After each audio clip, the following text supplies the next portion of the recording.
और चलिए इसी बीच अगली खबर आपको बता दें, दिल्ली पुलिस ने आज 2 आरोपियों को गिरफ्तार किया है। दरअसल ये दोनों आरोपी एक बड़ी वारदात को अंजाम देने की फिराक में थे, लेकिन उससे पहले ही एनकाउंटर में इनको गिरफ्तार किया जा चुका है। पूरी खबर इस रिपोर्ट में देखिए।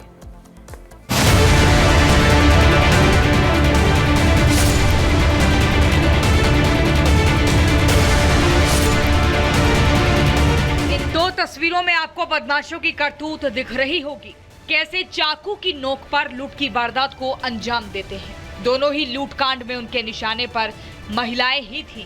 पहली तस्वीर में देखिए कैसे चाकू दिखाकर महिला की चेन लूट ली जाती है। वहीं दूसरी तस्वीर में चाकू की नोक पर ही महिला के कान से कुंडल लूट लिए जाते हैं। बीते 21 सितंबर की लूट की ये दोनों ही घटना सीसीटीवी कैमरे में कैद हो जाती है और इस घटना के बाद पुलिस के कान भी खड़े हो जाते हैं। पुलिस को पता चलता है कि यही बदमाश फिर से दिल्ली के खयाला इलाके में लूट की वारदात को अंजाम देने वाले हैं। लेकिन वारदात को अंजाम देने से पहले ही ये पुलिस के बिछाए जाल में फंस जाते हैं। पुलिस बदमाशों को पकड़ने के लिए जाल बिछाती है। पुलिस ने सिविल ड्रेस में अलग अलग जगहों पर संदिग्ध बाइक सवारों को रोककर पूछताछ शुरू की। आज सुबह पंजाबी बाग इलाके में पुलिस को दोनों बदमाश दिखाई दिए, जिसके बाद इनका पीछा किया गया। पुलिस ने इन्हें रुकने के लिए कहा, तभी बदमाशों ने पुलिस पर फायरिंग शुरू कर दी। पुलिस ने भी इन दोनों बदमाशों पर काउंटर फायर किया। दोनों बदमाशों को गोली लगी और वो घायल हो गए, जिन्हें इलाज के लिए अस्पताल में ले जाया गया। दिल्ली पुलिस ने एनकाउंटर के बाद 2 बदमाशों को गिरफ्तार किया है, जिसमें विकास और रमेश इनके नाम बताए जा रहे हैं। ये दोनों ही बदमाश वेस्ट दिल्ली में कई वारदातों को अंजाम दे चुके थे। आज सुबह दिल्ली पुलिस को जानकारी मिली कि विकास और रमेश एक और वारदात को अंजाम देने के लिए वेस्ट दिल्ली के ख्याला इलाके में पहुंचने वाले हैं। दिल्ली पुलिस ने ट्रैप लगाया। सुबह तकरीबन 8:30 बजे दिल्ली पुलिस ने एनकाउंटर के बाद इन दोनों ही बदमाशों को गिरफ्तार कर लिया है। दोनों बदमाशों की पहचान विकास और रमेश के रूप में हुई है। इन दोनों पर लूट की वारदातों के अलावा और भी कई मामले दर्ज हैं। फिलहाल पुलिस की जांच जारी है। वहीं पुलिस की इस कार्रवाई के बाद बदमाशों में पुलिस का खौफ जरूर जागा होगा। Bureau report, Republic Bharat. और चलिए अब बात करते हैं तिरुपति बालाजी मंदिर में जो प्रसाद चढ़ाया जा रहा था, उसमें जो घी इस्तेमाल हो रहा था, उसमें जानवरों की चर्बी मिली हुई थी। जब ये सामने आया निकलकर तो हर कोई हैरान हो गया और सीधे सीधे पूर्व सीएम जगन मोहन रेड्डी सवालों के घेरे में आ गए, क्योंकि ये कहा गया कि उनकी सरकार के वक्त से हो रहा है। अब यहाँ पर जगन मोहन रेड्डी जो डैमेज कंट्रोल करने की कोशिशें कर रहे हैं, वो क्या कर रहे हैं? वो पश्चाताप का दांव खेलने की कोशिश कर रहे हैं, ताकि वो हिंदू जो एक तरह से ये अपने आप को ठगा महसूस कर रहे हैं, आस्था पर जो चोट है उसको कैसे काबू में करने की अब कोशिश हो रही है जगन मोहन रेड्डी की तरफ से। जो नया दांव है, इसके मायने क्या है, रिपोर्ट में समझाते हैं।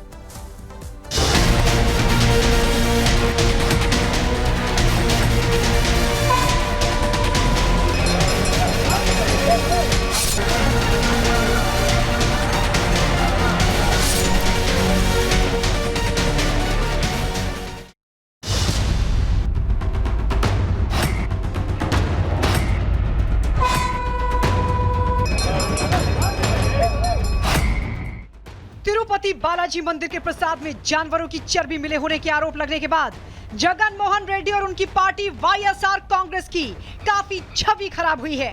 हालांकि अब अपनी छवि बनाने के लिए और भगवान से माफी मांगने के लिए पूर्व सीएम जगन मोहन रेड्डी ने नया दांव चल दिया है। जगन मोहन रेड्डी 28 सितंबर को आंध्र प्रदेश के कई मंदिरों में जाएंगे। मंदिर में जाकर वो पूजा अर्चना में शामिल होंगे। पाप का प्रायश्चित करने के लिए उन्होंने क्षमा अनुष्ठान करने का फैसला किया है। इसकी जानकारी खुद पूर्व सीएम जगन मोहन रेड्डी ने सोशल मीडिया प्लेटफॉर्म एक्स पर ट्वीट कर दी है और सीएम चंद्रबाबू नायडू पर निशाना साधते हुए क्षमा अनुष्ठान करने का ऐलान कर दिया है। जगन मोहन रेड्डी ने अपने ट्वीट में लिखा, चंद्रबाबू द्वारा किए गए पाप को धोने के लिए वाईएसआरसीपी शनिवार 28 सितंबर को मंदिरों में अनुष्ठान कर रही है। प्रसाद में जानवर की चर्बी की मिलावट नहीं हुई थी, लेकिन चंद्रबाबू नायडू ने झूठ बोला और मेरे खिलाफ गलत प्रचार किया। पूर्व सीएम जगन मोहन रेड्डी 28 सितंबर को भगवान के सामने क्षमा मांगेंगे, लेकिन जब से ये खबर सामने आई है, आंध्र प्रदेश के डिप्टी सीएम पवन कल्याण 11 दिनों का प्रायश्चित कर रहे हैं और उनके प्रायश्चित का आज चौथा दिन है। पवन कल्याण मंदिर मंदिर जाकर भगवान के सामने मत्था टेक रहे हैं और भगवान को प्रसन्न करने में जुटे हैं। हालांकि तिरुपति बालाजी मंदिर के प्रसाद में महा मिलावट करके जो पाप किया गया है उससे साधु संत काफी गुस्से में हैं। जगत गुरु रामभद्राचार्य ने तो ऐलान कर दिया है कि असंख्य हिंदुओं की भावनाओं से खेलने वालों को कोई माफी नहीं मिलेगी और अब सीधे रण होगा। तिरुपति में जो कुछ हुआ वो बहुत अभद्र हुआ, जबकि तिरुपति सबसे श्रेष्ठ संस्था है और अब हम सब हिंदू एकजुट होंगे और इस अपमान का दंड देंगे। मतलब साफ है कि जगन मोहन सरकार के सामने मिलावटी घी मिलाने का जो षड्यंत्र रचा गया, उसके बाद विवाद फिलहाल थमने वाला नहीं है। हालांकि अब देखना होगा कि महामिलावट पर शुरू हुई सियासत कहां तक जाती है और असंख्य हिंदुओं की आस्था के साथ खिलवाड़ करने वालों पर आखिर सरकार क्या एक्शन लेती है। Bureau report, Republic Bharat. और तिरुपति मंदिर में नेताओं के आने जाने का सिलसिला लगातार जारी है। बीजेपी नेता माधवी लता भी वहां पर पहुंची हुई हैं। क्या कुछ कह रही हैं आपको सुनाते हैं। लेकिन जगनमोहन रेड्डी इसको पॉलिटिकल वेंडेटा कहते हैं, ब्लेम गेम। चंद्रबाबु नायडू जो है वो गलत आरोप लगा रहे हैं, ये कह रहे हैं। अगर आपको लगता है चंद्रबाबु नायडू जी गलत आरोप लगा रहे हैं तो 18 बार जो पीछे भिजा दिए वो रिपोर्ट बाहर लाओ ना। रिजेक्ट हुआ ना 18 बार, तिरुमला के ऊपर आकर हुआ ना, तो यहाँ पे कहाँ है तुम्हारा लैब? दिखा दो 18 बार का। 18 बार आप बाहर क्यों नहीं निकाले? सब प्लेयर क्यों कंटिन्यू हो रहा है? अगर 18 बार गलत निकला, 19वीं बार 20वीं बार भी चेक होना चाहिए। उस दिन से लेकर उनका प्रशासन सरकार जब तक था तब तक तो हर टैंक का तो आपको रिपोर्ट लाना था ना। सबमिट कीजिए ना वो रिपोर्ट हमको। अभी जगनमोहन रेड्डी जो है वो कल तिरुमला आने की बात कर रहे हैं, वो मंदिर भी विजिट करेंगे कह रहे हैं। 18 बार क्यों विजिट नहीं करे? तब पापों का प्रक्षालन करना नहीं था, तब पाप का परिहार करना नहीं था। आज बाहर निकला तो आज करना है। नहीं, वो तो चंद्रबाबु नायडू ऐसे आरोप लगा रहे हैं, इसीलिए। अगर आरोप लगा रहे तो मत करो। आपको लगता ना आप गलत नहीं है तो 18 बार का बाहर निकालो। जब कोई आरोप लगा रहा है, आप आना चाहते हैं और कहाँ आना चाहते हैं? तिरुमला को आना चाहते हैं। लेकिन तिरुमला का रूल क्या रह चुका है? जब आप कोई दूसरे धर्म या दूसरे सोच विचार रखते हैं, दूसरे मजहब के हैं, तो आप तिरुपति में अंडरटेकिंग लेके आना है।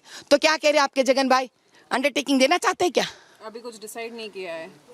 बहुत बढ़िया, डिसाइड ही नहीं हुआ लेकिन टिकट तय हो गया, आने का प्रोग्राम तय हो गया। ठीक है, हम दूसरी बात समझा देंगे आपको। 1990 में यानी कि 1990 में गवर्नमेंट ऑर्डर जीवो 311 के तहत हर उस अलग मजहब और अलग धर्म का व्यक्ति को अंडरटेकिंग देकर अंदर आना पड़ेगा और यहाँ पे नौकरी करने वाले को भी पूर्ण तरह से उसको हिंदू धर्म का पूर्ण विश्वास करने वाले को ही यहाँ नौकरी देना पड़ेगा।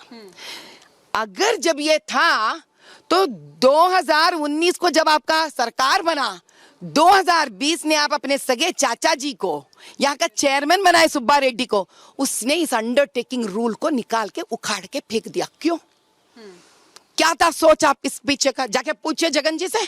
तो अब कल आने की बात कर रहे हैं, तो आप बताइए, जिस अंडरटेकिंग ने इसने उखाड़ के फेंक ही दिया, उस अंडरटेकिंग अगर कल सिग्नेचर हो तो क्या फायदा है उसका? लेकिन टीडीपी वाले कह रहे हैं कि वो उनको आने नहीं देंगे जब तक वो अंडरटेकिंग साइन नहीं करते। मैं कहती हूँ टीडीपी वाले आज भी बड़े ही इनोसेंट लग रहे हैं मुझे। जिस अंडरटेकिंग को उखाड़ के उसने फेंक दिया, उसके ऊपर आज साइन करे तो क्या फर्क पड़ेगा, नहीं साइन करे तो क्या फर्क पड़ेगा? इस व्यक्ति का साइन करने ना करने से कोई फायदा नहीं है।